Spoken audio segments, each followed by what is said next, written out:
It's inspiring to me to see somebody that has come through all of the years that you've come through, is seeing all the things you've seen, having to work undercover for 14 years and come out the other side. The person that you are is inspiring. Everybody has a door they have to walk through. It doesn't matter if it's, in your case, it was retirement, but we all go through chapters, seasons in our lives where we're met with a door. How that starts is as you read it, it talks about briefing at a search warrant. We're going to go take down a homicide suspect who we know is armed. And I do that so many times, and those doors never gave me any apprehension. And here I got to, you're simply going to retire, and it's freaking you out, or you're trying to make a change in life, and you know that you're not going to get killed by making this change. We get so apprehensive of the things that we want to try to control. And yet I used to be paid to do the extremely dangerous stuff, and that didn't give me apprehension because I'm just going to control what I can there. When it's time for them to make a change and go through that next door, a lot of people can be hesitant. They simply don't know what is on the other side. I would quite often tell them to trust that God has a plan and to simply move forward. And I believed it, or so I thought. On page 255, you say, but when it came time for me to retire from the SWAT team in 2022, that next door I had to open was the hardest door I had come into contact with. I felt as if it slammed behind me, locked. Closing the final door of my career, I prayed about this door. Not praying that God had chosen a good path for me, but rather praying that I could lift up my will to that of His. Praying that He could help me follow the path laid out before me. And at the bottom you say, now I follow Him even though I sometimes try to go back to the old Paul and be in control of everything. It is yet another learning point that when we give our lives to Christ, it is not the end of our journey. Rather, it is simply the beginning. We will stumble along the way. We will revert to our old selves. Once in a while, we will forget to put on the armor of God and try to go it alone. Before we get started, make sure you're subscribed, whether you're watching on Rumble or YouTube or listening on Spotify, Apple Podcasts, or anywhere else you find this show. If you don't want to miss another episode, head to defenders-live.com and become a free subscriber. That way, every new episode gets delivered straight to your inbox. And if you're looking for top-tier firearms and self-defense training, go to defenders-usa.com and check the calendar to see what's coming to your area this year. Good evening, everyone. Welcome to Defenders Live. I am your host, Laura Thorson. Today's guest is Paul Milone, a 25-year veteran of the Omaha Police Department, whose career reads like a true crime thriller. And in fact, he wrote the book on it. His memoir, Ram 1, became an Amazon bestseller in 2024, pulling back the curtain on a life spent balancing undercover narcotics work, high-risk SWAT operations, and the cost of living two lives at once. Over the course of his career, Paul ran more than 300 direct undercover buys, thousands of surveillance operations, and served on over 1,100 SWAT missions, including one that ended in saving a hostage's life. He's a certified sniper, explosive breacher, and firearms instructor with decades of experience teaching realism-driven training through his company, Ram Master Training.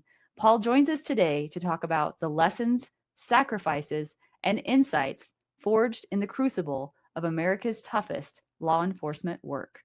Let's welcome Paul onto the show. Hey, Paul. How you doing, Laura? I'm doing well. Thank you so much for taking the time today. I am really excited about this interview. I could not read this book fast enough. This book to me was like, if I were to compare it to a meal, it was a meal that I never wanted to end. I just kept wanting to read and read and read. And I think I read this in a couple of days because of that. I couldn't put it down. Well, thank you for saying that. It was an enjoyable project to do, and I've had pretty good feedback on it. So thank you.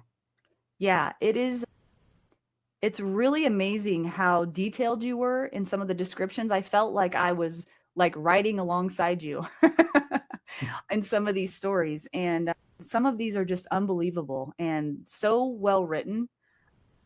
I don't know if you had an editor, but if you did, they did a good job on this as well. The cover is really nice. Everything about this book is just perfect. The length of it is perfect.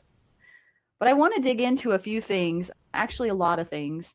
And one of the things that I found really interesting about your book was, and let me get my notes here because I have notes on notes.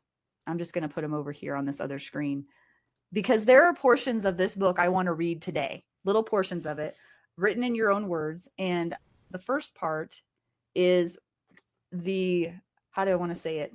The lead off. The how we get to know Paul right out of the gate is this hostage story that you lead off with, which is unbelievable. Like, I know I'm reading a book, but it feels like it's not real life, but you live this. Yeah. Could you set the stage for where were you in your career when this hostage situation happened? And how did it change, not just you, but your training? So I had about 11 years on the department at the time. I'd been on the SWAT team for 5 years.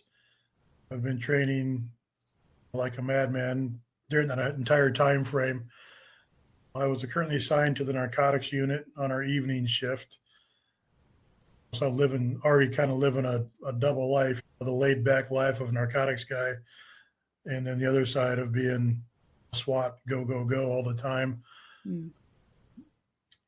At the time, I was 40 years old when that happened. I got on a little bit later in life. So I had some maturity about me. And it was a Friday night, and it was just before 10 o'clock. And I would have been off at 10. We had just finished serving a narcotics search warrant. And I was probably 15 minutes away from leaving after booking in property, and I was going to go home and have some beer. I was completely looking forward to being done because we've been working so many hours. Mm-hmm. And then my phone rang. And you had an unbelievable scene when you showed up. This man was very mentally ill, and he was holding a baby and a sword. Am I right? Well, we never saw him holding the baby, but yeah. So the short of it is he was a paranoid schizophrenic that was off of his medication. He was having auditory and visual hallucinations throughout the day. He had beat up his wife, his baby's mama, and threw her out of the apartment, government housing unit, and was then threatening to kill the baby. Part of his hallucinations, which were ongoing for many, many months, apparently, so he literally thought he was a king, like King Arthur. Oh, yeah. He had a crown and a sword and a chest plate of armor and a throne in his room, gold goblets. He literally was out of his mind. He thought he was a king. And so when I arrived on the scene, our SWAT team is a part-time SWAT team, and it takes 45 minutes-ish for the team to assemble, maybe an hour for the team to assemble on a full team call out and get to a location. But anybody that's on duty, you get a page and you go right to the scene and start trying to handle the perimeter and whatever the situation is. And I was only a few blocks away when I got the phone call. So I got there pretty quick and made my way up to the 12th floor of the building, of the high rise. And there was a stack of uniformed patrol officers and some gang officers, and luckily a couple of other SWAT guys already outside the door. And I could hear the chaos as soon as the elevator opened. This guy was ranting and raving and screaming and chopping at the door with the sword and all the things he was screaming. And I realized, holy smokes, this is real. So many barricaded subjects over the years they're not as dangerous, right? Mm-hmm. And so many of the quote unquote hostage situations really aren't. The person's out, or they're not really being held against their will, or the hostage taker's not really threatening to kill them. They're just boyfriend, girlfriend having a problem. He has a gun. But this was, you can tell right off the bat, this was legitimate. And the feeling is we're going to kill this guy. It just, everybody there was like, hey, this isn't going to end well. Mm-hmm. And so we worked through the process a little bit. There was an on-scene sergeant who was negotiating through the door until one of our department trained negotiators arrived, my partner, Chris Perna, my narcotics partner. And he started taking over the negotiations. and we're getting updates from the SWAT team. Hey, they're still 30 minutes out because they're getting the rest of the gear. And it just devolved so fast that we had a hasty plan of we're probably going to have to go without the rest of the team here. Mm-hmm. Some of the other specialists that were there, our rappel master, Craig, he couldn't find a rappel point on top of the building. It was the only tall building around. Omaha doesn't have a lot of big buildings. So there was no possible place to put a sniper across the way to resolve it from the outside. So it soon realized we were going through this door against a guy who was out of his mind completely and has a sword. And you could tell by how hard he was hitting the door that this wasn't some little plastic toy sword or a knife or a machete, that this thing had some heft to it. So there wasn't a lot of apprehension or fear, but it was like, hey, it's game on. Today is the real deal. Good thing we've trained a lot. And so it just continued to evolve, and the decision was made. We can't wait another 20 minutes for SWAT to get there. And we made the decision as a 5-man team, the 5 of us that were there that were SWAT trained, made a decision to go. Mm. And so there was a baby in the room. Yes. You didn't necessarily have a hold of it, is what you're saying. Correct. Okay. And one of the scary things was, Laura, is that we never heard the baby cry once. Oh. And so there's in the back of your mind is, man, did he already kill her? Or are we already too late? Right. We're going to go in and see this baby cut in half, and how many guys are going to quit the job? Whatever it is. We were fearful because the baby wasn't crying. Right. Yeah. So when you finally did breach the door and go in, what was going on? What did you see? Well, just a little backstory on that. So the on-scene sergeant, Sergeant Bob Wandra, he had made the decision to go through the door with a bunker. And for all of the SWAT guys listening, they're going to say, you don't take a bunker on hostage rescue. Mm. Because that's what the manuals tell you. You don't take a bunker on hostage rescue. You want guns going through first. But in our quick little discussion, the thought was, if the first guy going through with his rifle, his M4, gets hit from the side and he loses his arms, or at least the ability to use his arms, well, then we got a pile of bodies in the doorway and we're going to fail. Right. So Sergeant Wanderer decided he's going to go through the door with a bunker. And if there was no immediate threat on him hitting him, then he'd simply roll out, and the number 2, which was me, would lead the way with the rifle. And so that's exactly what happened. We got a key to the door and opened it quietly. Door opened. Sergeant Wander rolled in, and the suspect was about, 15 to 18 feet in the room, or in the apartment, standing adjacent to the door to the bedroom, to his right or left. And as we came in, I brought my rifle up, and I didn't have a shot. I didn't see the baby, but I saw this wild-looking man bolt to the room. And so what seemed like maybe a second, I got to the doorway where he was. And as I got to the doorway, my wingman behind me, Rob, took up a kneeling position, unbeknownst to me. And I saw the suspect standing in the room. There was a single mattress on the floor with no sheets, no coverings, no frame on the floor. And he was straddling the corner of the mattress. And in between his feet was the 9-day-old baby. And as I come in, he's standing there basically with a sword here. Oh my God. Ready to plunge it into the baby. And as I snapped to the door, we made eye contact. He was probably 4 feet away from me, maybe. We made eye contact, and he literally looked him in the eyes and said, I'm going to kill her. And so I brought my rifle up the rest of the way and ended up shooting him in the face, which turned into a huge training deal for us later. The bullet entered right here, and it exited right here. His head slapped over and blew out his teeth and some of his mouth, and he looked right back at me. And so my mind's going, holy smokes, these bullets aren't working. What is plan B? And this has happened in just micro speed time frame.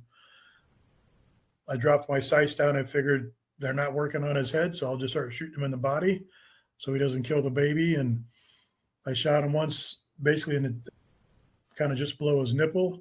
He was turned a little bit, and then he instantly dropped. And I thought I had maybe taken out his spine because he dropped almost like he was paralyzed. But as soon as he hit the mattress, he reached back for the baby. So this was a training success. The first one was a training failure where I shot him in the face. The second one was a training success. I followed his body down just like we're taught in the range all the time. Follow him down. Does he need to be shot again? And I followed him down. As he reached back for the baby, I shot him one more time. And I could tell that he was dead instantly at that point. So. And these were rifle rounds? Rifle rounds, yeah. Wow. 62 grain, soft nose, Remington Corlock bullets. And you said he was 4 feet away from you? 4 feet. And Wow. therein lied the problem originally, Laura, was that I was using an EOTech, and there's about a 2.5 inch offset on the EOTech from the muzzle. I was thinking this too. And in the police training world, we don't always think everything through. And I had shot hundreds of thousands of rounds, and we talked about the theory of an offset, but we had never shot paper targets at that close of a distance because your paper explodes. Oh. And now there's better targets on the market that have the coating on them so they can take some rain and they don't blow up as much. But those old school, cheap, really thin paper targets explode from the muzzle blast when you shoot them that close. So you can't even really see where your impact is anyways. Wow. So I hadn't had enough super fast practice on dealing with the 2.5 inch offset on a brain shot at 4 feet without having to think about it.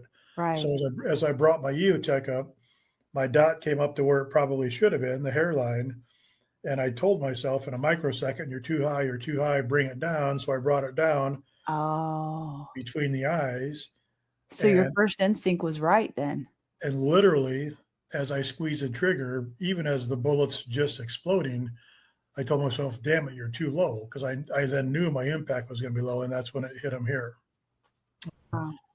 So with that problem, then my head of having to have a discussion with myself, even though it was super fast, once it was over, I told myself, I'm not going to let that happen again, and nor am I going to let that happen to anybody on the team. Yeah. So we started training with mannequin heads that we would get from the local beauty salon that they're going to throw away. A perfect 3D head with different color eyes and nose shapes and lips and ears and different hair. And you could turn them at whatever angle you wanted to turn. And now you were focused on an anatomical feature versus a two-dimensional paper target. Yeah. And it really changed our training mantra on the department. Wow. And so you're not saying you never trained offset. Obviously you did. You're saying you never trained offset that close before. Which is what you're saying. We didn't shoot targets that close because it just blows up the targets. We knew that there is offset, right? So and that just shows even more that what you train is what you're going to do. 100%. And it was a little bit embarrassing, to be honest, for me, but for the rest of the guys, we're like, we never even do that. We don't train on that. And we're the premier SWAT team in the state of Nebraska, which it's not a big state, but we're by far the busiest team in the Midwest. We're doing 150 SWAT hits, high-risk search warrants a year, and a total of probably 200 operations, and that's busier than some full-time teams. And we're a part-time team. And so we kind of thought, hey, we're pretty good. And again, it is a very good team, but we just realized a training deficiency. Yeah. And so we addressed it.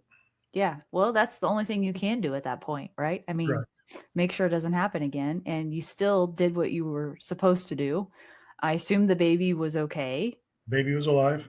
Was alive. Okay. That's good. Because I wanted to know how that story ended. Because the end wasn't the guy for me. The end was the baby. How's the baby? Yeah. Wow. Yeah, she'd be 15 years old now. Yeah. No kidding. Wow. Yeah. Unbelievable. You said she was 9 days old. 9 days old. I just don't know how the mother left without her. Anyway, that's a whole other topic, I guess. Yeah. Wow. Okay. Well, that's one way to open the conversation. Don't see that every day, as they say, right? Yeah, and it's funny you say that because I talk about in the book is that we trained for every scenario we thought could ever come up. And because of the bunker, we brought the bunker in. We had never trained for someone armed with a 4-foot sword and we're trying to rescue a baby. And how do we get through a narrow doorway in a housing project, doorway and hallway? So we had never trained it. And so because of what we found out on that operation, we changed our mantra that always and never doesn't exist in SWAT. And it really doesn't exist in police work. You can have your policies and procedures, say this will never happen, or we always do this. But there can be a situation to where, hey, we don't do this, but today we're going to for some odd reason. Mm-hmm. And so we've literally written that in the policy that they don't exist. We have to think outside the box always. Extreme problem solving. Yes. Sounds like that's what that job is. And Adam, when we train with Adam Winch, he always talks about that he's trying to make, what does he call it? His biggest objective is to teach someone how to think with a gun, not just how to use a gun, but how to think with one. And I think there's a very big difference between just being good with one versus being able to solve problems, like thinking things through and doing that under extreme stress. I don't know that there's, at least in the civilian world, a whole lot of that going on. Most of the time on the I agree. You're probably right. Yeah. But even today, I was telling you earlier, I ran the range today for rifle research on our department. And that's some of the drills we hit every time now. Is it isn't enough to simply shoot your target 2 times on lane 7 when the whistle beeps or whatever it is. We add in discriminating factors during the drills. You have to find your target, find some little cue on your target, because maybe there isn't a threat on your target and your neighbor's shooting, but you're not. If you don't break it down into a threat discrimination basis and we create malfunctions in the rifles intentionally, how does it, you have to fix the problem. And it's all about thinking. And when I start off on a range day, I tell people, this is the easiest part of shooting. Mm-hmm. The most important part is in here. You have to be a thinker to be a good shooter. It isn't just pulling a trigger. So, and I know Adam teaches a lot of the same things, and he's a great instructor. Yeah, I really appreciate that about him, for sure. He's changed a lot about the way that I train, about the way that I look at being a protector, and how I just look at the world differently, honestly, in a lot of ways. Okay, we'll go on to the next thing that I kind of was wondering about. So I found it interesting, and I'm going to sort of do this in chronological order, but on page 26, you talk about your biological father, and you can help fill in the gaps here, but this is one of the interesting parts that I found. You said on page 26, sometimes I wonder if my getting into the narcotics world and working undercover was something burning inside of me since I was a kid. I was always embarrassed about my biological dad's past history. So tell us about that and how you came into law enforcement to begin with. Yeah, so my mom divorced my dad when I was 3. He ended up going down the wrong path and started dealing drugs, and eventually was dealing heroin and got busted on a wiretap, and there was a whole sorts of problems. And yeah, that most of my friends knew that the dad who raised me was my stepdad, but I called him dad, and my biological dad had problems, and I still loved him. I had a soft spot for him, but yeah, I was embarrassed because in the way I was brought up, it was a very clean household and kind household, and he was a biker and a drug dealer, and it was kind of a polar opposite world of what I was living. And so when I would see him on holidays or something, I'd go back to that environment, and I just was never comfortable around those situations. And so then when I got into the law enforcement world, narcotics always just intrigued me. And again, I don't know, like I said in the book, I don't know if that's what caused me to want to work undercover and take drug dealers off, but it sure was interesting conversations with my bio father down the road. Yeah, I bet. He would ask I couldn't say certain things, but yeah, it was a kind of a unique thing. to come from that background. And I think it helped me a little bit later on when I would speak with people that we had busted, whether they became an informant or whether or not. I was like, hey, I got family in the same boat as you or as your family members. So I understand some of this life that you're living and some of the things that, is dragging you down. And so I can still have empathy for you. You might be going to jail, but I can still empathize that, hey, maybe this was an environment that you grew up in and you don't know any different. Right. I was just blessed that my mom moved on and the man who raised me is the person I am today. I love this. Okay, let me move on here to some of the experience that you had as a police officer. And you speak specifically here in a little bit about the camaraderie that you felt. And I loved hearing about that, because being someone who, I haven't been in law enforcement, but I find it very interesting. But I have been in situations where I've been in some high stress training with a group of people that I know very well. And so on a small level, I can relate to that camaraderie. And I just love the way that you spoke about it. On page 16, and these are just some random sentences I underlined. They don't all specifically go together, but it says, society expects us to be the jack of all trades, and that is no easy task. But unbeknownst to most, law enforcement officers across this great country do so many more positive deeds on a daily basis than you will ever hear about. Later on, you say, I spent 16 years on a busy SWAT team and 14 years working undercover in narcotics. The bad guys opened up to me, and I was able to see the souls of the criminals in their own words at a time when they were not in handcuffs. And that kind of goes back to what you were talking about before, on how in some way you could not relate to, but understand where some of these people were coming from. And it was like you got a glimpse or a window into a lifestyle and into the thinking perhaps of some of these people. And I just found that really interesting. And then another interesting part that I underlined was you said, by the time my field training and my first shift change were over, I had been on calls with a total of 12 bodies. Some of the guys in my class had not even seen one yet. So you got experience right out of the gate, like just immersed in this, it sounds like. Yeah. So literally graduated academy on a Friday, like at noon. And I had to be back to work that night at midnight. They didn't even give us a day off. And that first night I had a homicide that we got called to. That was crazy. But yeah, by the time I had hit the streets, they had just stacked up. I'm like, so the realization hit pretty quick. This job's going to be interesting, if anything. Yeah. And is there really anything in the academy they can do to really prepare you for that? No, they show you photos and stuff. And on the one I just mentioned, the very first night of being on the streets, one of my academy classmates was also on that scene, and they didn't handle the scene very well. I don't know if they got sick, but they were basically unfunctionable at that point because it was such a shock. And for me, it wasn't. I hadn't seen dead bodies other than at funerals, but it just seemed that I had the ability right off the bat to just kind of compartmentalize. Hey, listen, that's a body. It's no longer a soul. It's gone. I have a job I have to do. Of course, I didn't know what I was doing, but I was able to kind of separate myself from the personal feeling of, and I feel so bad for them, but it's like, I got something to do. I can think about that later. So I was able to just to perform in those situations a little bit quicker, I think, than some other people that might have taken a longer time to get used to the bodies.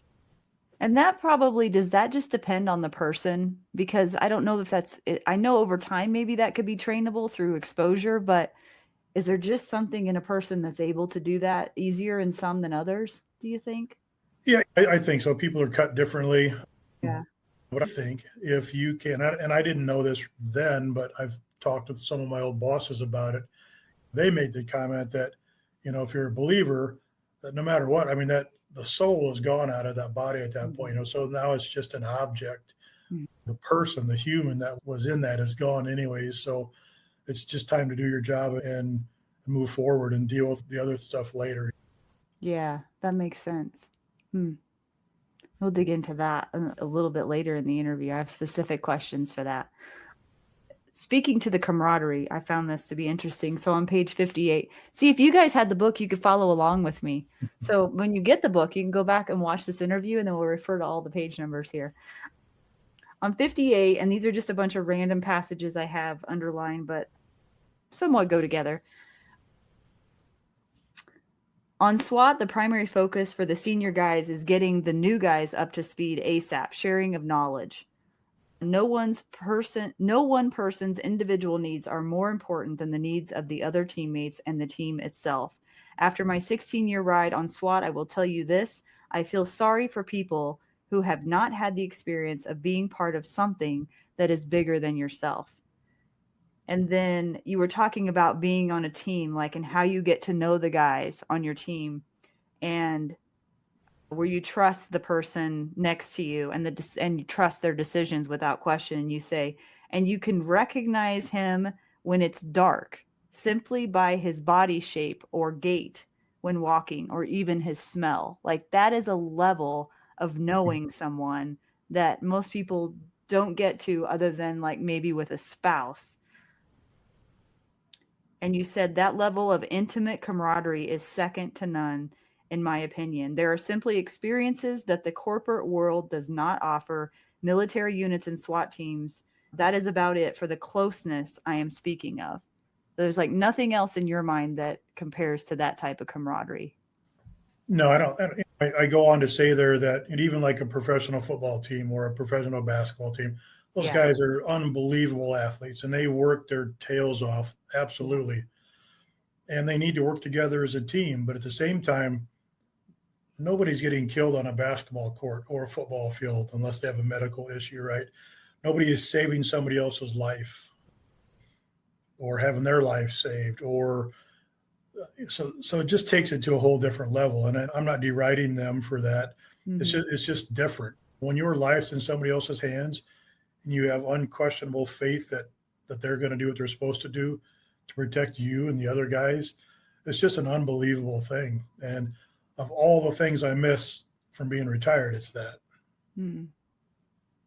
Yeah, and that's not something that can be built or duplicated very easily, I imagine. Mm. That is something that takes time. And yeah, I can relate to that, but only on a very small level. Not quite what you're talking about, but it is fascinating to me. And then the other thing about camaraderie, that I didn't see this coming in the book. So when I read this, I was like, whoa, I did not expect that. And so it was really awesome. You have a picture on page 61 of your SWAT team doing a prayer before a high-risk warrant. And it says, sometime in 2011, I had enough courage to ask the guys on the SWAT team if they wanted to do a quick team prayer before we went out and did battle with our adversary. Eventually, even if I was not there to lead it, somebody else would lead the guys in prayer of thanksgiving and also for protection. I often tell people that the team prayer, not player, prayer, is one of my greatest accomplishments on the job. I love that. Yeah, thank you. Yeah. Because whenever you are in such life-threatening, high-risk situations, I imagine that knowing whose team you're on is really important, right? Amen. Yeah. Yeah. Okay, so let's move on to 2020, which was a hard year for all of us, but especially for you. You were tasked with taking care of riots in, I assume, downtown. I don't remember. It's been a minute since I read this. Where were you at exactly for these riots? They started Midtown and then they moved downtown. Omaha? Yeah, Omaha. Omaha. Okay, yeah. So you say on page 241, and you can fill in the blanks here, but this is just, and now here we are on top of a 6-story police station in Omaha with sniper rifles and fully automatic M4s protecting our building. It's amazing to think that we had to do that in America. It was a crazy night for sure. So what went down? Well, so riots? The very first night of the riots, are one of the main intersections in Omaha is called, it's 72nd and Dodge, and the city's cut north, south, and east and west from that intersection. And that's where the riots started. And then it's just like everybody made a beeline to leave and go downtown, and they started surrounding our central headquarters. So, of course, we beeline downtown as well. Mm-hmm. Another sniper and I went up to the top, the 6th floor, and we're doing Overwatch with bolt guns and M4s, and it was just insane. And our city was no different than anywhere else. I mean, like the Pacific Northwest, I mean, they got beat down for months, right? Mm-hmm. We only really had it hard for 3 days, and then probably semi-hard for 2 weeks. But it was just chaos. And early in the riots, our chief and our mayor was okay with it, and we beat them up pretty hard, to be brutally honest. I mean, it was kind of old school, and that was literally just to keep them from trying to take over a building. Mm-hmm. Heck, the police department in Lincoln, Nebraska, they lost control of their lobby for like a day because they allowed it to happen. And our chief and our mayor was not going to allow stores to get taken over and things like that. So we went through about almost all of the gas that we had on the SWAT team. Some local billionaire offered up his plane, and a couple of the gas riot team guys flew up to Minnesota and bought whatever they could and flew back on a private jet. And we outfitted our riot response team again because we were almost out. We had guys throw Molotov cocktails. There's a story in the book about one of the other snipers, Rob, was a couple pounds of pressure into his trigger to shoot a guy with a Molotov cocktail. Oh, yeah. But it's crazy. Yeah. You want to catch people on fire because you're angry? I don't understand it. And of course, we had the lasers and the large-scale fireworks and super soakers full of urines, like all other major places had to deal with. One of the real surprising things was, though, is we generally have pretty good support from the community here. I mean, Omaha is a pretty good town, minus the knuckleheads that commit crimes. There's usually pretty good support from the local politicians and from our upper command on the department and from the citizenry. And it just seemed like we lost all of that when those riots started. I talk about in there when they first started that night at 72nd and Dodge. I was the first SWAT guy on scene because I would have had to bypass the riots to go way out west to meet up with the team, to get in a van to come back to the riot. So I just jumped off in my take-home vehicle and figured I'd give them real-time updates. And I had a 19 or 20-year-old girl get in my face in the sea of thousands. F you, pig, I hope you effing die. And I'm thinking, what has ever happened to you that you want police officers to die? Mm-hmm. You live at home with mom and dad, out in West Omaha, the affluent part. But there was just so much anger in the country at the time from being cooped up and everything else. I think that the George Floyd incident gave people the feeling that I'm going to be done being cooped up. I'm going to go out and vent my frustrations, even if the frustrations had nothing to do with George Floyd. Mm-hmm. And that was the hard thing. All the hard crap that I've done, whether it's undercover or SWAT stuff, was like, I'm getting 19-year-old girls tell me, hope I freaking die. And we're feel like you're sandbagged in on top of Central with machine guns and sniper rifles in the middle of America. It's like, are you kidding me? Yeah. It was kind of a kick to the gut. You expect it from the quote unquote criminals, the whole cat and mouse game with criminals, and they don't like you. But from the people that supposedly support you, that was difficult. It's like, are we really at this position in the United States of America? So, do you think that it's gotten better since then? I think so. Yeah. There's still a contingent that I think still goes off of that same anger and hatred. Mm-hmm. But even in Omaha, not to turn this into a race thing, but sitting in the sniper positions, we did it for 2 weeks in different locations, and they would have little rallies here and rallies there. And of course, now they're putting in for permits to get them. And we'd watch off in the distance. Here'd come a group of 3 or 4 black guys who looked like they had been gang members when they were younger, a little bit older guys now. And they would look at the crowd and be like, nope, turn around and walk away. Because it was a bunch of white people that were from West Omaha and purple hair and green hair and nose rings and doing their protesting. Yeah. I think those people are still angry. but it wasn't even a race thing in Omaha, not even close to it. It was people were just frustrated over being cooped up and the restrictions and everything else, I think. Yeah, it did a number on people's mental health. Honestly, it's still there's still things I think I still think there are lots of remnants of that mental health crisis all over America. But yeah, it was a crazy year for everybody. And I can't even imagine being in your position, the things that you saw and had to deal with as well. Just thank God you were somewhere where law enforcement was allowed to do their job. Yeah, and I kind of kick myself that I don't mention more in the book, but I can't imagine being one of those cops in Seattle or Portland or something. My hat's off to those guys for whatever they did. That had to be insanely crazy. With Hyde, yeah. Yeah, that would have been insane.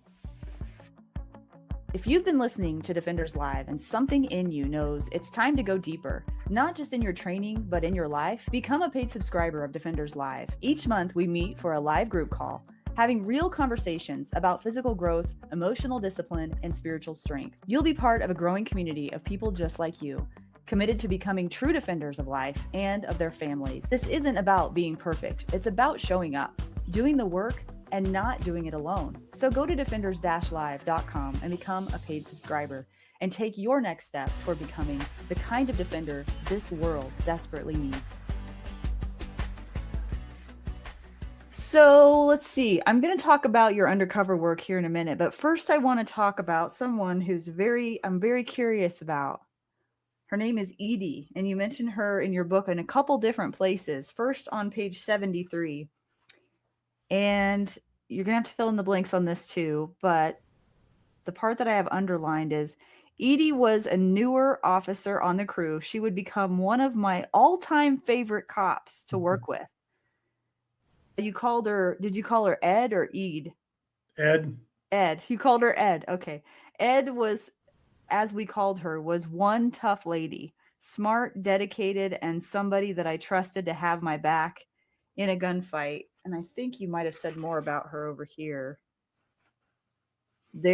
I don't know, I put a star next to it, so it must be important. Here in the South Gang unit, the note about Roy started what would be one of my career favorite cases, and Edie helped me get it started. And then later in the book, you speak of her again. And again, it's been a minute since I read this, so I apologize. I don't remember all the details, but she later earned Officer of the Year for a case that I don't remember. I apologize, but she came up again in the book, and I just noticed that. So tell me about Edie and what was special about her. Everything you said. She's just she's tough, she's smart, she's tenacious, a very good cop, a very good friend, more loyal than anything. And she was able to operate in a mostly male-dominated units, so to speak, the gang unit and narcotics unit, and she was just great. And it didn't matter to me that she happens to be a female. I would have cleared any house with her when I trust her, and she trained all the time, and she just was a good partner on the job. She was a good friend off of the job, and as we're going to talk about later, she was a huge balance for me at one point. So, yeah. And so whether Edie was a woman or a man, but I find it interesting that she was a woman, because I know people personally who disagree with women being in law enforcement. So based on your experience, obviously you disagree with that. What are some of the things that you think women can bring to the table differently than men that are actually assets in law enforcement? You got different perspective. And one of the things I say, I'm going to get in trouble here. Women can't do everything. Men can't do everything, right? Yeah. Right now, we have yet to have a female ever pass our SWAT physical test, and only a few have tried. And we don't do it to keep women out. It's, if you can't pass this standard, you can't drag me down the hallway if I get shot. And so just the biological difference of the strength to me is the difference. I did train with a female SWAT officer from the Nebraska State Patrol early on in my SWAT career, and this lady was a badass. She was very big framed, but she was also muscular, and she was as tough as most of the guys, and so she could physically do it. Yeah. But you bring the quality of just different intuition, and women have a better intuition than men, generally speaking. They don't always tap into it, but they bring a good intuition, and they can bring a balance to a bunch of dudes who may have a bad idea about something or looking at something wrong, just a different perspective. What's interesting, so my wife was a 30-year cop, and it looks like my daughter is going down that same road. Oh, really? So I'm going to have a different perspective of a father looking at a female in law enforcement than just a husband and wife or just a partner or something, a friend. Wow. So I'm going to get a different perspective. I think she hasn't had the offer yet, but it appears that it's coming. Wow. Yeah, that's a whole different perspective. I bet that brings up a lot of different feelings for sure. Yeah. Wow. Well, and some of the people I've talked to have said that some women are better equipped to speak to people, use their words better, de-escalate things through their words, especially with women, like they put women at ease, but sometimes even they put men at ease and de-escalate, because when you've got two men with egos involved in a situation, sometimes when you bring a woman into it, sometimes it can help, not always, but I thought that was interesting. Or when there's children involved, it seems as though children are maybe could be put more at ease by women sometimes than by men. So, yeah. I'll say this, Laura. Omaha is a big department. It's supposed to be 900 cops. We're a little bit short right now, but I have worked with women that should have never been cops. I've worked with men that should have never been cops, or at least don't do the job appropriately. And I've worked with a ton of women that are good cops and a ton of guys that are good cops. There's good candidates in both genders. It needs the right person. Yeah. Again, there's aspects to it that are much harder for a woman just because of physics, right? But there's things that are harder for the guys that they're just not as good at. So we definitely need both. And I'm a huge supporter of women in law enforcement. I'm married to one for 30 years. And like I said, Edie was my favorite partner. And we're still friends today. I love that. That's awesome. Maybe I should see if she could come on the show. That might be fun. All right, let's switch gears here just a little bit, because I learned something new in your book. I learned a lot of things in your book. I learned more about drugs than I ever wanted to know. But one of the particular things I learned was plainclothes versus undercover. And you speak to that on page 126, or at least start. So I'm going to read a little bit about that. I even love how this book feels. Everything about this book is well done. I don't know if you know this about me, but I have a marketing and advertising company, and I've actually designed book covers before. So printing is like a big thing of mine. Like, I really appreciate nice printing done well. And I'm one of those weirdos that like feels business cards after they're printed to see if they're high quality. And if they are, it's like this special thing. This book feels like that to me. So for whatever that's worth. Okay, so on page 126, you talk about plainclothes versus undercover, and you say there is a distinct difference between the two.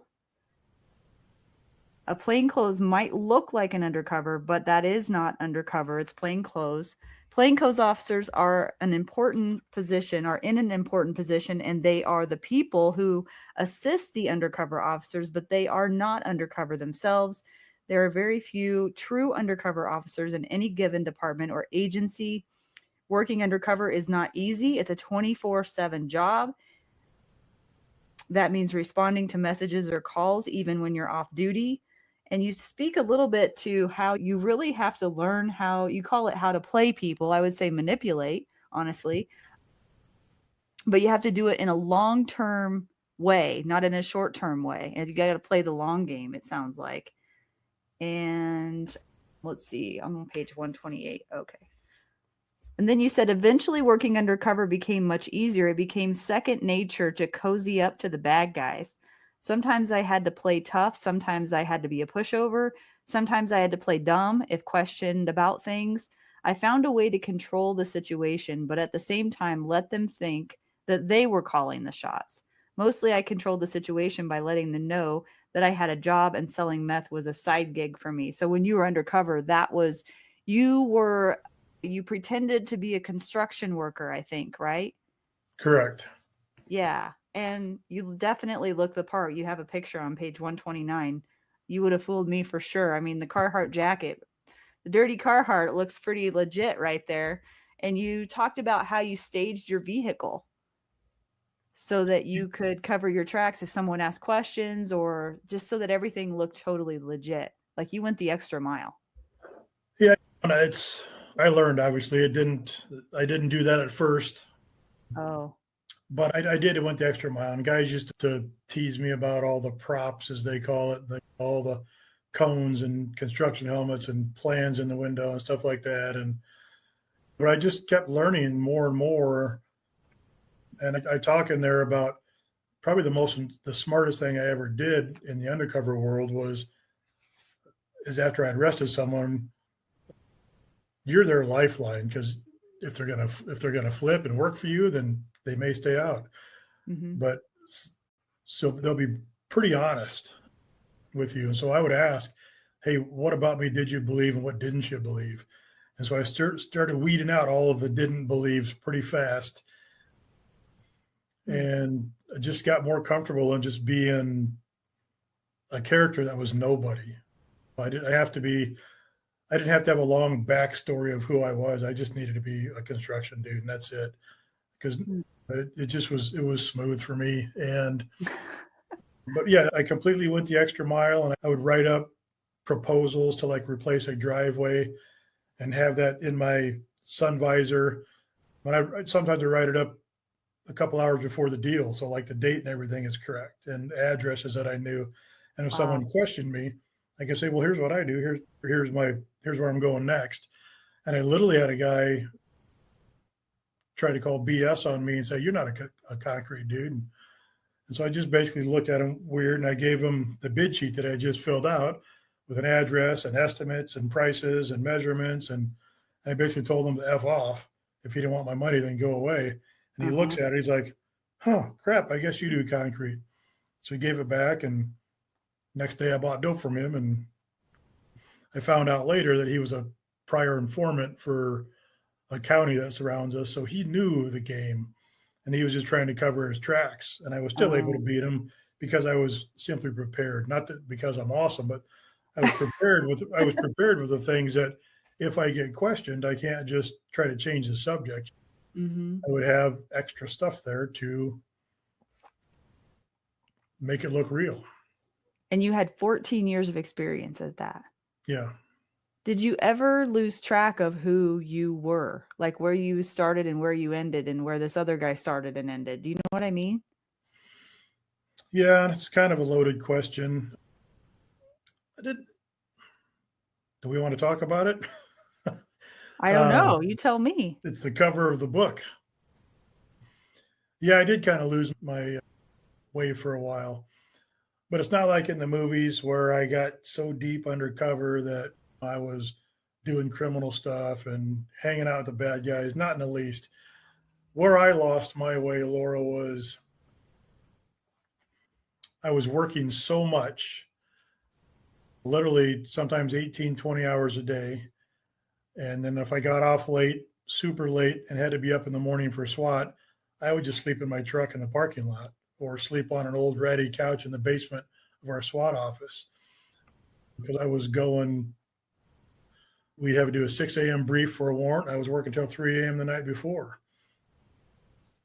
Wow. So what tore me apart was chasing those two different things, narcotics and all the things associated with narcotics, and then SWAT and all the things associated with SWAT.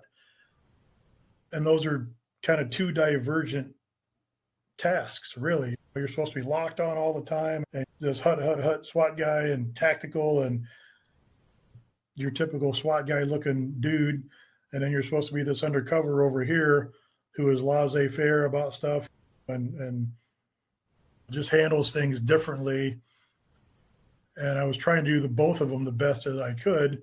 And like we mentioned, we were super busy on SWAT. Well, we were just as busy on narcotics. Mm-hmm. By the time it was said and done, between SWAT and narcotics, I'd served like 2,300 search warrants, and I rammed over 1,000 doors. And it was insanely fast paced. And so I find, and again, now the bad part of me is that I started to believe my own BS that I was pretty good. Oh yeah, you said it right here in the book. I'm kind of a badass. That's what Hey, can I read that part where you speak to that? Yes. Okay, this is on page 132. It goes into 133. This is a pivotal moment for you. So you said, eventually I began to think my shit did not stink. I was more than a little bit out of control sometimes. I wanted to do it my way. And let's see. I think you're speaking about your sergeant. You said, I thought I didn't need his guidance, and I could not have been more wrong. That out of control guy was also out of control outside of the job. I had a short fuse with my family and friends. I would snap at my wife for the smallest of things. I was so focused on being in control that I was out of control. What a mess. And then later on, you say, I was living a similar life to a meth dealer. I was on the move with no breaks. And when you cannot see yourself for what you are, you need your family and friends to let you know. You can remember your good friend Edie telling you one day, what the hell is wrong with you? You need to figure this out. And that was coming from a dear friend. What you did not realize at the time was your beautiful wife had been telling you the same thing for months, but you had not been listening. You say, I figured that if I was in control, it would all work out. And for that, I am sorry. The rest of the world was telling me that I was an asshole. And then I wrote here of my own notes, unpack this story. So this next part must be particularly interesting. The story of what happened is too long and convoluted to tell here, but I made some changes. I decided to intentionally put other people first in my life and try to slow down. I did not need to go to every SWAT call out. I did not need to work that much overtime. I wanted to put not only my family, my coworkers, and my friends first, but most importantly, Christ. I needed Christ more than anything at that moment, and with some guidance of a few friends, I was finally at the point to accept him into my life. I now realize that without him, nothing else really mattered. And after that, things became much easier for me. So could you unpack that for me? That's a lot. That is a lot. For one paragraph, that's a whole lot. Yeah. So I kind of had a phony faith, if you will, and I believed in God, but that's for later, right? And this whole thing of being in control of everything, sometimes it still creeps back a little bit. Not very much, but it does. And as a SWAT guy, you got to control everything. As a narcotics guy, you got to control, especially undercover, you got to control everything. And I was a uber out of control freak. And it started to get to the point, like when Edie mentions what's wrong with you, things were just starting to go south. And I think God was reaching out saying, hey, relax, dude. Let's just let it go. But as the book reads, and I was starting to melt down and not wanting to hear from anybody else. And I got it. It's all good. I'll do this. I'll do that. But because it was me wanting to do it on my time, my way all the time. And I had a friend at church that kept asking me to go to this retreat, like over about a 2-year period. They have like every 6 months. And I kept telling Vince, I'm too busy. And I was crazy busy, but I could have taken a couple of days of vacation and gone to this retreat to try to slow down a little bit. And so I'm driving home from work one night, and this is going to get tough. Driving home from work one night, usually I'm still blasting Metallica, and I'm probably drinking yet another Monster and still riding that high of basically being a legal meth guy because I'm doing what they're doing. I'm just not using drugs. Mm-hmm. And this particular night I had the radio off, and I was just so frustrated because nothing had gone right that day. the simplest things I couldn't make happen right. And I'm Mm. usually the guy that's getting stuff done. Not trying to brag, but I was successful at the things I was doing. And this particular day, everything kind of piled up and nothing went right. I mean, it was just I was so frustrated the whole day, and it kept building and building and building. I'm like, I can't do anything right. Like I said, I was driving home just trying to figure out what had gone wrong all day with no music going. And I heard an audible voice that said, "It's okay, Paul. It's okay, Paul. Let go. I'm in control." And it scared the heck out of me. Wow. I heard a voice, and I turned around, looked in the back of my two-door Blazer at the time, tiny little undercover car, and I knew exactly who it was. And it was scary to me, Laura, because I knew who it was, and I realized that he should have no reason to know me because I have done nothing in a relationship with God, nothing. Mm-hmm. And so it scared me. I realized, hey, if he's literally reaching out to me, it must be, I must be in pretty deep. And so I got home the next morning and I called my buddy Vince, like, hey, I don't care what this next retreat is, but I have to go. And luckily it was only a couple of weeks later. And I went to that retreat and I gave my life to Christ, and things weren't immediately perfect, but they were much better. And I'm so happy with the timing because it was only a few months later when I got involved in that shooting. And I don't think I'd be sitting here talking to you today if I hadn't had Christ as my Savior and had that shooting take place that we discussed earlier. I'm not saying I wouldn't be alive, but I wouldn't be sitting here talking to you today. So and his timing is perfect. And I'm just thankful for how it went down. And I now follow him every day and try to be a light to others when I can, when I'm not screwing up my own way. But I'm no longer ashamed to admit that I follow Christ. And in the end, it's the only thing that's going to matter to us. All our family and friends, everything's going to go away with the exception of Christ. So without him, we literally have nothing. Wow. I didn't see that coming. I appreciate you opening up about that moment.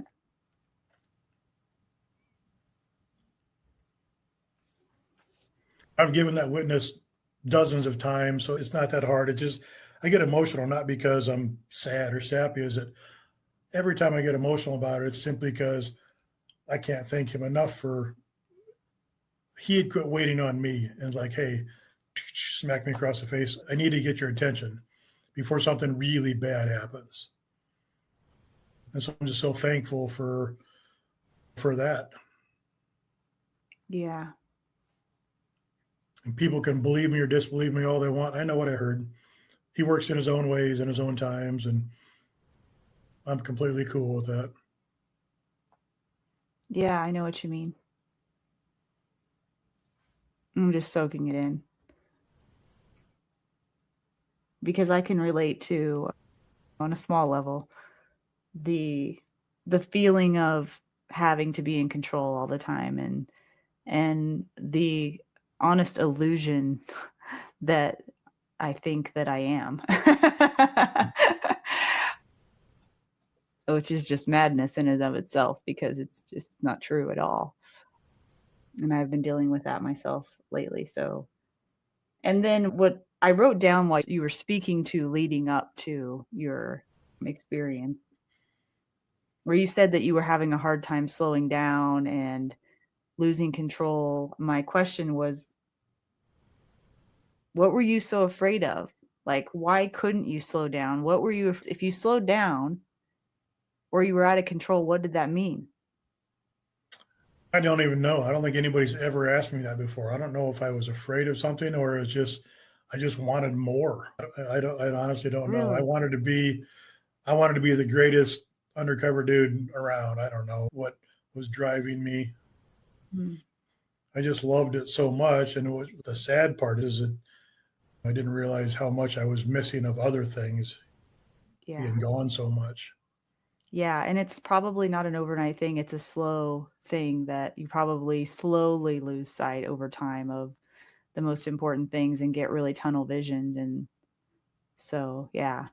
And you spoke to a couple of people that you lost. And I wanted to bring that up only because you talked about how much different that experience was for you. Because I think Jason, you lost prior to you coming to Christ, and Greg was after. Am I correct about that? That's correct. So, could you talk to me about how that experience was different for you, or any details that you want to share about it? Because on page 140, you said, when Greg died, it was hard, but I was at peace. Unlike when Jason died, I was not at peace. I was a wreck, to be honest. But this time was different. I had a relationship with Jesus, and so did Greg. To know Jesus is to know peace. Amen. Yes. Yeah. So, Jason they were both so full of life guys. I mean, like favorite guys on the department. Mm. Everybody loved them. And I got lucky enough to ride with Jason. And the embarrassing part about it is Jason, or Ty, as a lot of guys called him, he would tell me that him and his wife prayed every night before bed. Mm. And I pretty much just changed the subject. Really? Not because I didn't want to hear about it, and not because I didn't believe in God in general. I knew nothing. I couldn't have passed the most basic quiz on Christianity. I maybe could tell you the difference between Jesus and Joseph, and that would have been it. I just wasn't raised in the faith, but I believed in God. And so I'm like, oh, that's cool, and then change the subject because I didn't want to get exposed for not knowing anything. I was embarrassed. Wow. So I didn't even get to go down that road of listening to him talk about his faith. And unfortunately, we only rode together for 9 months, and it didn't get to blossom past that. And I had known Greg much longer, and Greg was on the department for quite a long time compared to Jason. And the first 9 or 10 years of Greg, we didn't really talk about our faith. He died in 2014. I had my conversion in 2010.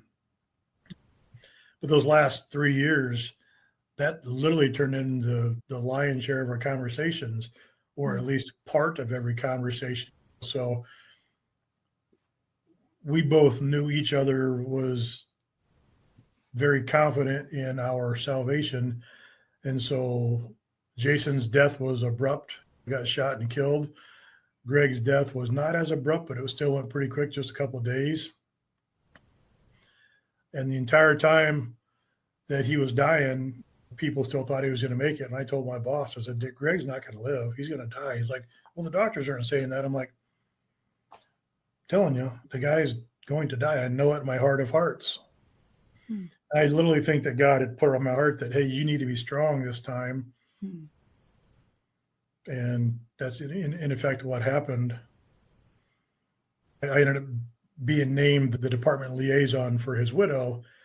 So they funnel all questions and stuff through one person, which ended up being me after Greg had passed.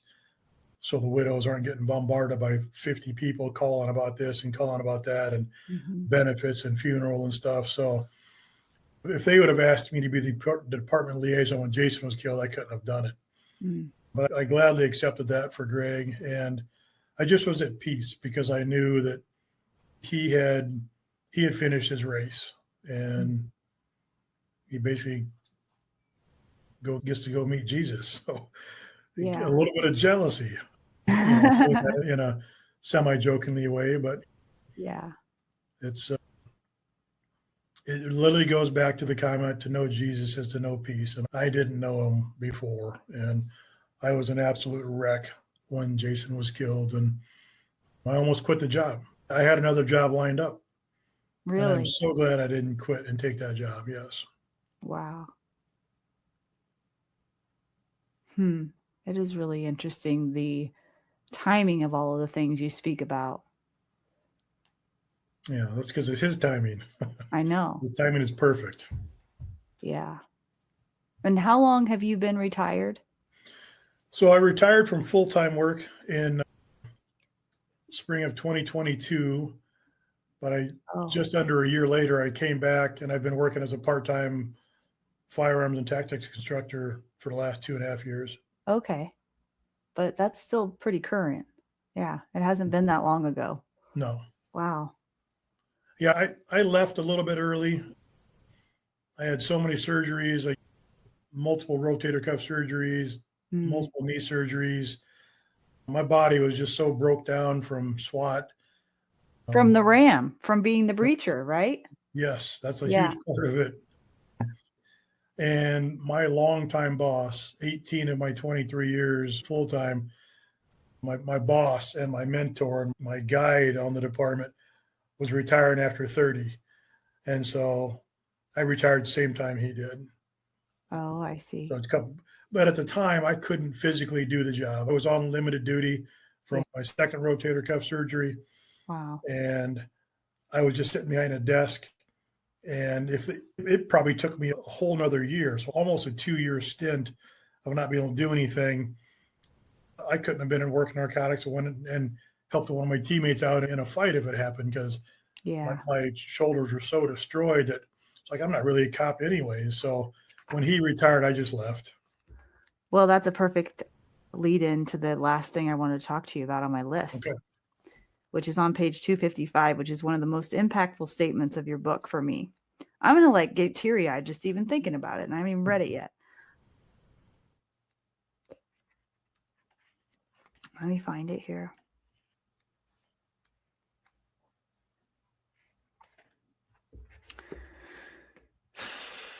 So on 254, for whatever reason, I know the reason, but I highlighted this paragraph, and then I'll go into more details here. But it says, this is a true story and one of many almost exactly like it. In fact, the reason for this reflection is this. I quite often relate this story or a similar one to people when they seem apprehensive to open a new chapter in their life. When it's time for them, I'm losing it already. When it's time for them to make a change and go through that next door, a lot of people can be hesitant. They simply don't know what is on the other side. I would quite often tell them to trust that God has a plan and to simply move forward. And I believed it, or so I thought. And then you speak to your experience with this.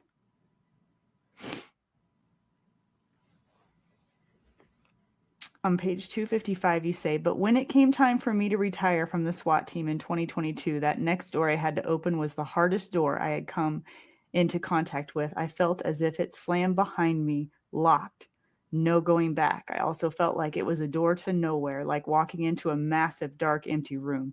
No signs of where to go from here. No receptionist, no lights leading the way, just me in a dark, silent room. However, I had one more door to go through. I was retiring from the police department in just a few days. Closing the final door of my career, I prayed about this door. Not praying that God had chosen a good path for me, but rather praying that I could lift up my will to that of His. Praying that He could help me follow the path laid out before me. And then at the bottom you say, now I follow Him, even though I sometimes try to go back to the old Paul and be in control of everything. Yet it is yet another learning point that when we give our lives to Christ, it is not the end of our journey. Rather, it is simply the beginning. We will stumble along the way. We will revert to our old selves. Once in a while, we will forget to put on the armor of God and try to go it alone. I just have to thank you for writing that. Well, I'm glad that you liked it, and I'm glad that it has meant something to some people, and because it meant a lot to me, and it was from the heart. And it's, if you want to say I'm a wimp or whatever, bring it on. I'll fight you. I don't care, because the only real judgment that I want is judgment. I'm a big, strong guy, and I do manly things and used to do a lot more manly things. But, what I tell people is that Christ died for his friend Lazarus. So why can't we also be emotional beings and have that softer side. And so I'm not embarrassed by that. If, again, people want to say I'm a softie, well, then yes, that's true. I'm a softie. I don't care. It really is it's inspiring to me to see somebody that has come through all of the years that you've come through and seeing all the things you've seen, having to work undercover for 14 years and come out the other side. The person that you are is inspiring, that you didn't come out with a hard, calloused heart where you're completely jaded and the world sucks and you hate it and all these things that you came through.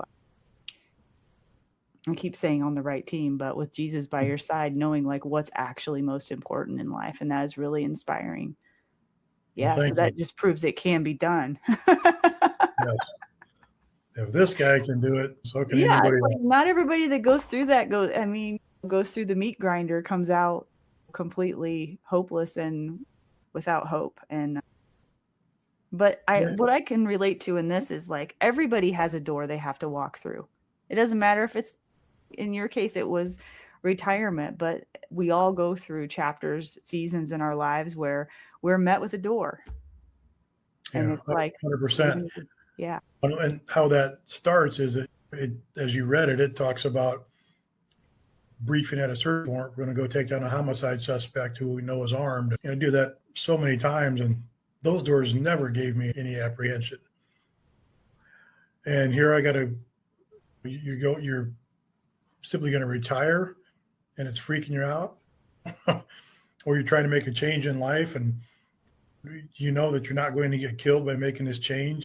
We get so apprehensive of the things that we want to try to control, and yet I used to be paid to do the extremely dangerous stuff, and that didn't give me apprehension because I'm just going to control what I can there. So wow. That reflection truly came from the heart.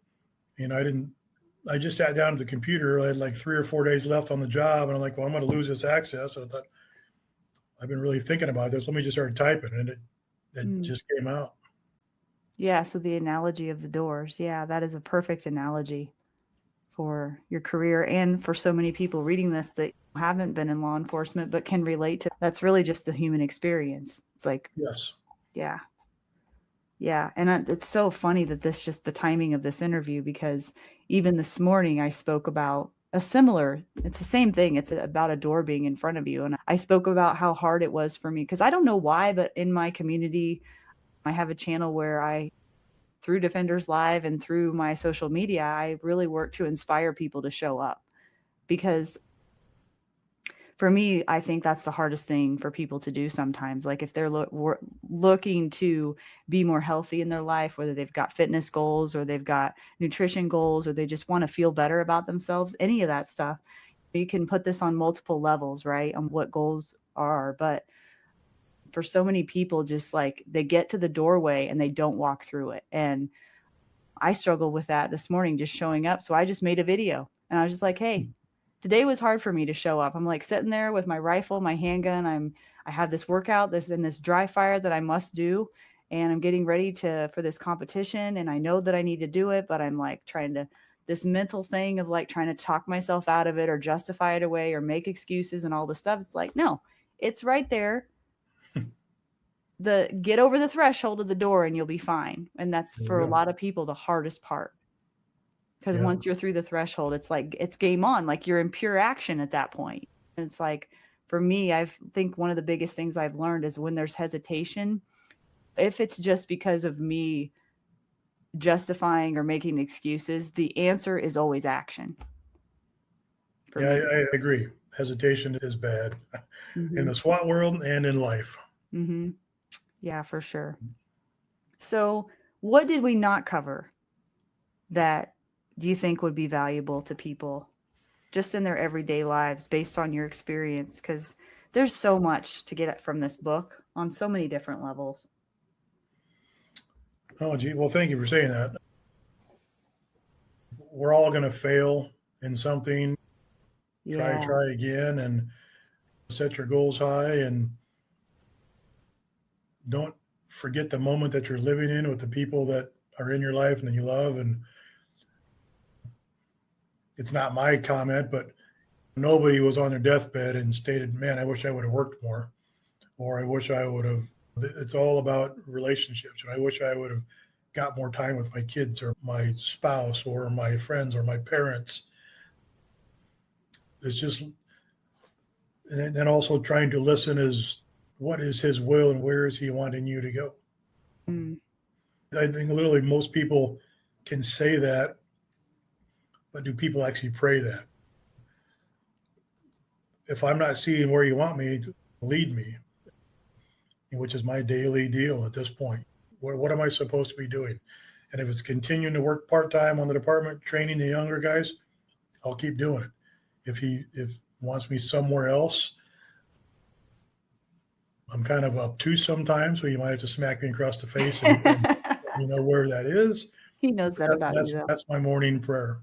Was lead me where you want me to be. So the difference now is that you are actually listening on purpose. Yes. Yeah.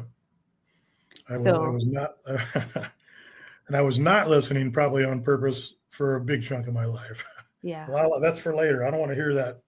Right. Don't tell me what I need to change, but yeah, I couldn't be happier right now in life. And I'm just blessed with the people that I get to see and interact with. Meeting you has been great. Oh. I appreciate the opportunity here. And I'm glad this wasn't just about SWAT and undercover, and we get the real life stuff, because that's what's most important. But those things, those are the things that create what your life is. So I wouldn't be sitting here talking to you if a bunch of those things had never happened. Yeah, and what I think I appreciate the most about you is that it's obvious your identity, even though it was hard for you, which I can only imagine how hard it would be, but your identity is in Christ. Your identity is not in your job. And I know it was for a long time, but Yes. it switched. And I'm thankful for that for you. Yeah. Yeah. Well, I appreciate that. Yeah. So go buy his book, guys. ram1productions.com is where you can buy this book, Ram1. And then if you want to train with him, I assume you do civilian training as well? I do. Okay. rammastertraining.com for those of you who are listening and not watching, rammastertraining.com. Highly recommend this. I think that once you get a hold of it, you're going to have a hard time putting it down, because that was my experience with it. And I usually don't mark up books as much as I marked up this one. It's really captivating, and you tell these stories with great detail, but it's like the perfect length. The stories are the perfect length. So I just get, I don't know, it's a great synopsis. And as soon as I start to get like, with one of them, you switch to something else. And I'm like, whoa, what is this about? This is crazy. And yeah, it's just great. Like, you're never going to get bored reading this book. So Laura, I thank you for that. I think Yeah. for the plug. I do have to give credit to my editor, Sandy Wendell. She was the one that basically reorganized the order of it, and that's what keeps it going. Yeah. Her organization of how it flows was her. I wrote the stories, and she kind of changed the order. And one last thing I would say is that thank you for putting up the website for the book. But if you're already on Amazon, that link basically takes you to Amazon. Oh, okay. My website isn't me processing it. It's just a link to Amazon. So Amazon, you can find it by typing in the title of the book. Okay. It's on audio, it's on ebook or paperback. So did you read the audio version? I did not. And I learned so much in this book process. I had so many family members, friends, oh, you got to read the book. And I'm like, no, I can't do that. And I told the editor, and she laughed at me. She says, no, unless you're like a famous actor, nobody does their own books. That doesn't work out. Oh, really? Oh, Yeah. I actually like your voice. Oh, right. I think your voice would be good on it, but that's just my opinion. I don't know. I'm not an expert in that, but anyway, well, thank you for your time today, Paul. I really was looking forward to this interview, and it exceeded my expectations. You're an absolute pleasure to speak with. Incredibly gracious, heart of gold, and I just cannot believe the same guy that I'm sitting in front of listening to is like the same guy that went through all of this stuff. Like, it's just amazing to me. So thank you for what you've done and for your sacrifice to the job I'm sure you've done so much good in this world, and I'm sure that good that you're going to do is just beginning. So really appreciate your time. Yeah. Well, thank you, Laura. It was a pleasure. You're a kind and gracious host. So